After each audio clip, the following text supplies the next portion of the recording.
Sa gitna po ng mainit na panahon, biglang bumuhos ang ulan sa ilang bahagi ng Metro Manila ngayong hapon. Ayon sa Pag-asa, easterly sa nagdadala ng maulap na panahon at isolated rain showers o thunderstorms sa Metro Manila. Magandang gabi po. 4,000 pamilya ang nawala ng tirahan sa sunog sa residential area sa Barangay Piñahan sa Quezon City. Umabot sa Task Force Bravo ang sunog. Sa kasagsagan ng sunog, isang nasawi dahil sa atake sa puso. Nakatutok si Bea Pinlac. Hindi pinatulog ng nagngangalit na sunog ang libu-libong residente sa Maynila Road, Barangay Piñahan, Quezon City kagabi. Mabilis kumalat ang apoy na lumamon sa magkakalapit na bahay na karamihan gawa sa light materials. Nakakontribute din doon yung malakas na hangin. Ang ibang bahay gumuho.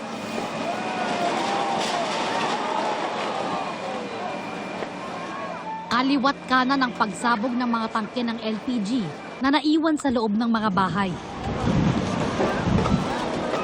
Kung mapansin niyo kanina, pagka may pagsabog, biglang may apoy na malakas na lumalabas.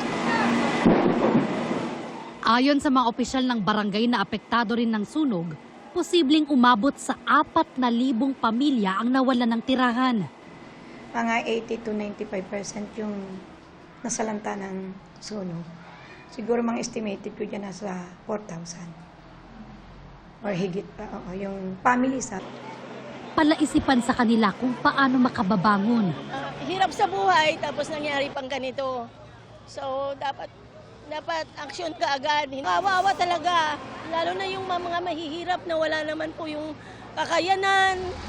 Ay, wala na kaming kabuhayan. Ewan kung saan kami mapadpad ngayon. Isang 51 anyos na lalaki ang nasawi matapos atakihin sa puso ayon sa BFP. Isinugod pa siya sa ospital pero idineklarang dead on arrival. Umabot ng Task Force Bravo ang sunog na nirespondehan ng halos 100 truck ng bombero at fire volunteer. 4 ang naitalang sugatan. Meron pong laceration, may possible dislocation ng braso. Meron din po isang volunteer fire brigade na nakagat ng aso habang nagpa-firefighting. Isa sa mga naging hamon sa pag-apula sa sunog, supply ng tubig. Nung una kasi malakas naman yung supply. Mayroon naman tayong hydrant na malapit dito. Yun nga lang talagang yung iba kasi hindi medyo malayo. Ang mga residente tumulong na. Pasado alas 5 ng madaling araw kanina na maapula ang sunog. Ayon sa BFP, halos 4 na milyong piso ang halaga ng pinsala. Inaalam pa ang sanhi ng sunog. Para sa GMA Integrated News, Bea Pinlac, nakatutok 24 oras. Dahil po sa nagbabadyang big-time taas presyo sa petrolyo sa susunod na linggo, may mga motoristang maaga nang nagpakarga ngayong weekend. At may gasolinahan na nga sa Quezon City na naubusan pa ng diesel. At kahit po bawal ang hoarding, may mga motoristang nagpakarga pa rin ng galon-galong petrolyo.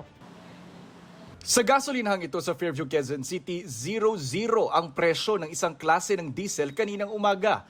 Yun pala, ubos na ang supply nila sa dami raw ng nagpapakarga bago ang nagbabadyang big-time oil price hike sa susunod na linggo. Marami pa rin po naghahanap po ngayon, wala na po kaming maibigay. Kinokontak ba po namin kung magkakaroon po kami ng stock dahil nga po sa nagkataasan po ng gas po ngayon. Ang isang motorista, galon-galon na ang pinakarga kanina. Tumanggi siyang humarap sa kamera pero anya gagamitin niya ito sa mga heavy equipment sa kanilang negosyo. Ramdam na kanina ang buhos ng mga nagpapakarga. Sabi ng Department of Energy, ang minimum o pinakamababang posibleng dagdag, 19 pesos kada litro sa diesel, 9 pesos sa gasolina, 31 pesos sa kerosene. Minimum kasi hindi pa ho dito kasama yung may mga premiums siguro at mga insurance na pag hindi ko masabi yung mga tinatawag nilang premiums kasi ang sama ng sitwasyon ngayon. Pero sabi ng DOE, hinihintay pa ngayong weekend ang desisyon ng mga kumpanya ng langis kung paano nila uutay-utayin ang taas presyo. May narinig ako nung kung malaki daw masyado, baka mag-daily sila ng staggered increase. Pero kung maliit lang, pwede nilang gawing like twice a week. Ang DOE at PNP nagtutulungang mag-inspeksyon at manita ng mga gasolinahang nagtaas presyo agad kahit hindi pa dapat.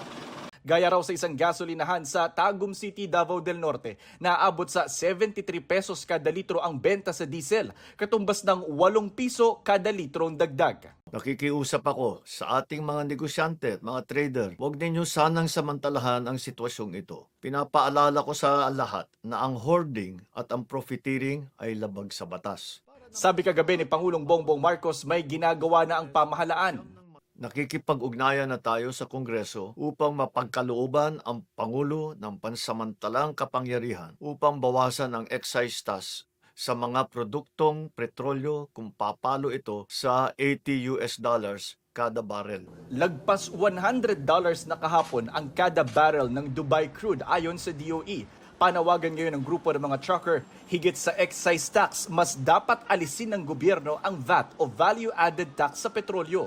Ang excise tax ay fixed. Ang dapat na pag-aralan yung pag-alis ng VAT. Habang tumataas ang presyo ng langis, tumataas din yung VAT. Sabi ng mga trucker, nag-abiso na sila sa mga kliyente na magtataas sila ng 20 to 30% ng kanilang transportation services. Unfortunately, hindi yan pwedeng hindi maka-apekto sa presyo ng commodities natin. No? Ang grupo naman ng mga city bus operator nagpaplano na raw magbawas ng papasadang mga bus. Commuters ang mahihirapan. Kung lahat pa-deploy mo, ay malaki po kasi ang magiging epekto sa operational cost. May mga grupo ng mga tsuper na nauna ng humirit ng taas pasahe. Sabi ng gobyerno, may nakahanda silang fuel subsidy at cash transfer para sa mga apektadong sektor. Hindi naman po solusyon yung taas pamasahe. Tanggalin na rin yung VAT, yung nagpapalaki sa crudo. Ako kung tataas pa, hindi na ako mamamasada eh. Malaki na wala sa amin eh. Ang Department of Agriculture naglaan ng 150 million pesos para sa fuel subsidy sa mga magsasaka at mangingisda.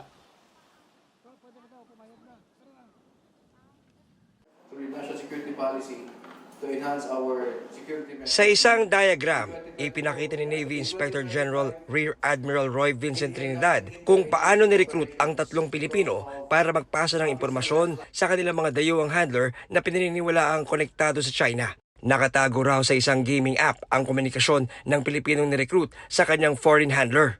May mga communication gadgets na binibigay sa kanila para gamitin. Yung isa merong special gaming app, Tetris, na andun naka-embed ang communications nila. So may ipapram ka lang doon, ipasok mo ang password, maging communication app siya. Ang kanilang mga dayuhang kausap, gumagamit pa ng mga paraan para itago ang kanilang totoong nationality. The information is given to the handlers na nasa abroad.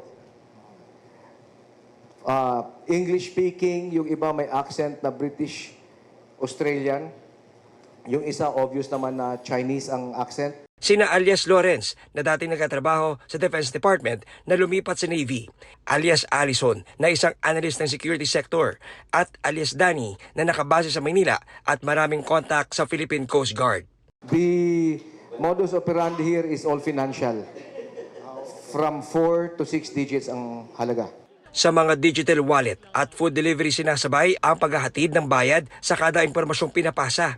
Binibigyan din sila ng malaking bonus. Nakonsensya raw si alias Danny nang minsang makita ang nasirang barko ng PCG na binangga ng barko ng China at nasaktan ang mga Pilipinong tauhan nito. Si alias Charles na isang Navy officer agad nagsumbong ng tangkaying i-recruit ng isang babaeng dayuhan at sinimulang hingan ng mga sensitibong impormasyon. Ang pag-recruit sa mga Pilipinong nasa Navy sumabay sa panahong nabisto ang umano'y espionage activities ng China sa Pilipinas. Kasabay ito ni Alice Go, we have yung may hawak na IMSI catcher, yung may hawak na LiDAR, si Mr. Deng, yung Palawan 5 who were installing CCTVs in the approaches to Ulugan Bay, yung nakuha natin sa Grande Island and Chiquita Island. Ayon sa Philippine Navy, lumalabas na ang mga nadiskubring mga peking Pilipino kamakailan, posibleng may kaugnayan din sa pagkuha ng sensitibong impormasyon.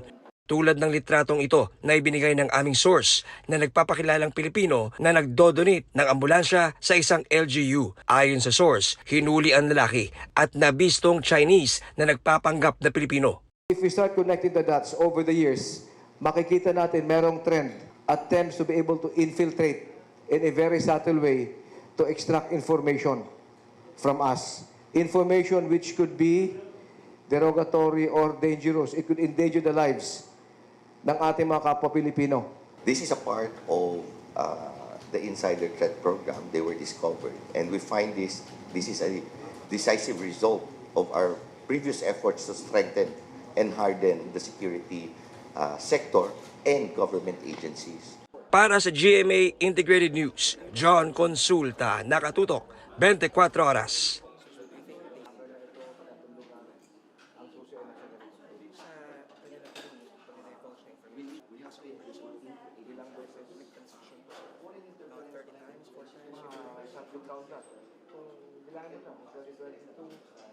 Kung may fixed rate ka.